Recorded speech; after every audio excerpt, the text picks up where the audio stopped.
So, let me ask you something. When you think of a battlefield, what comes to mind? Trenches, maybe? A dogfight in the sky? Well, what if I told you the modern battlefield isn't in some foreign land? It's right here. It's the screen you're looking at right now, the news you read, the social media feeds you scroll through every single day. Welcome to the era of fifth-generation warfare, where the real conflict isn't for territory, it's for your mind. And this quote, it absolutely nails it. See, the goal of this new kind of warfare isn't just to lie to you. That's old school.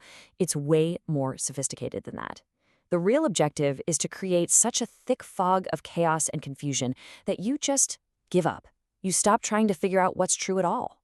So how in the world do we get here? Let's dive in and really explore how the whole concept of war has changed, shifting from something you can see and feel to something, well, something invisible and all around us. Okay, so this is the big idea. Fifth-generation warfare, or 5GW for short. What makes it so different is its invisibility. The targets, and yeah, that could be any one of us, we often don't even realize an attack is underway. And the prize isn't land or resources, it's about conquering our perception. It's a battle for our hearts and minds. To really get this, it helps to see what came before it.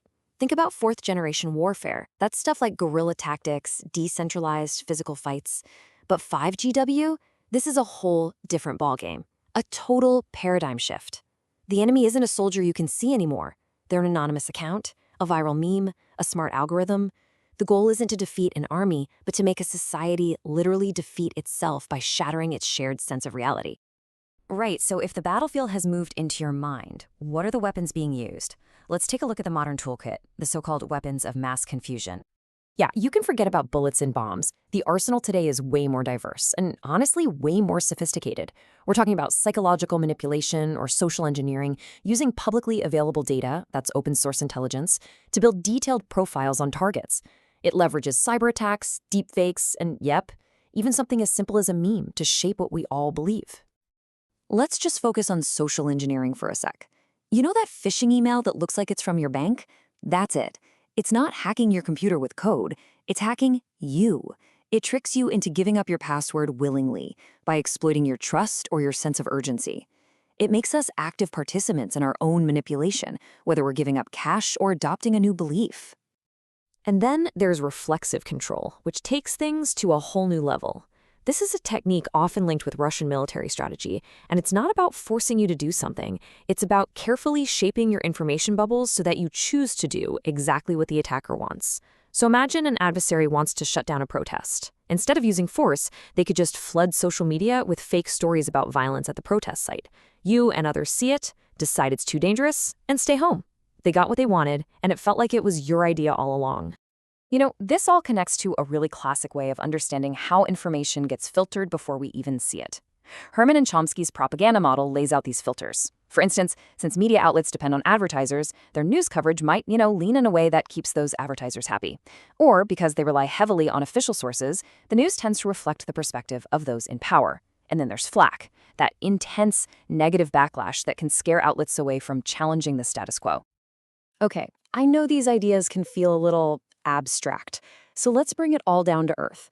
How does this invisible war actually pop up in the real world? Well, it's happening in a place you probably visit every single day, your social media feed. Just look at this number, 126 million. Let that sink in.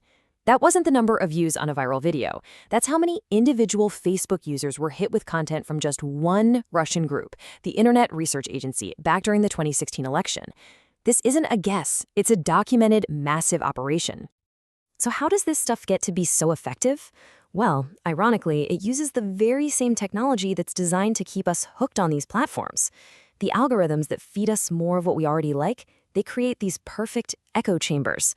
And while that's great for engagement, it also leaves us wide open to propaganda that confirms what we already think, pushing us further and further apart. And listen, this isn't just about anonymous bots in some troll farm anymore. The game has changed. As this quote points out, the strategy now involves real people we trust, social media influencers. Political campaigns, governments, they're all using influencers as surrogates, taking advantage of their authenticity to push a message.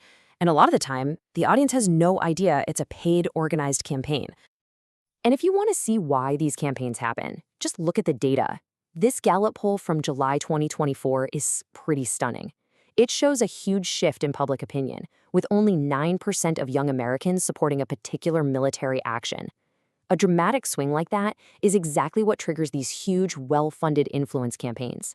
They're designed specifically to target those demographics and try to turn the tide. Now, let's switch gears to something much, much stranger. A really unsettling case that sort of blurs the line between an info attack and a physical one. Havana syndrome. Is it possible this mysterious illness that's been affecting diplomats and spies is actually a form of fifth-generation warfare? I mean, think about it. It checks all the boxes we've been talking about. The attacker? A total mystery. The weapon or method? Nobody knows. And the huge raging debate over whether it's even a real thing? That creates the #1 goal of 5GW, maximum confusion. It is a truly chilling, real-world example of these principles in action. Okay, so when you're faced with an invisible battlefield that's everywhere, what can you possibly do? It's easy to feel overwhelmed, but it's not hopeless. In this last section, let's talk about real, practical steps you can take to build a defense. So what's the first line of defense? It's simple. It's awareness. You have to understand the game. You have to remember, the goal usually isn't to make you believe one specific lie. The goal is to make you feel exhausted, confused, and to shatter any kind of shared reality. Just knowing that is the first, most crucial step to resisting it. So here are 5 concrete things you can actually do, straight from security experts. First, get the basics right. Good cybersecurity habits. Second, know yourself. Be aware of your own biases. If you see something that makes you super emotional, really angry, or really happy, that's your cue to pause and be skeptical. Third, try to limit your digital footprint. Fourth, get in the habit of verifying information before you trust it or share it. And fifth, consider something like meditation. The better you understand your own mind, the harder it is for someone else to manipulate it. You know, in the end, maybe the most powerful defense we have is also the most human. The philosopher Jack Ellul wrote, "Propaganda ceases where simple dialogue begins." The ultimate weapon against this kind of mass manipulation might just be genuine connection. It's having real, critical, good faith conversations with each other. That's where propaganda dies. And that really leaves us with the biggest challenge of our time, doesn't it? In this world that's been deliberately clouded with confusion, where trust in everything is eroding and our own perceptions are the target, how do we find solid ground? How do we, together, figure out what's real? That is the question we all need to keep asking.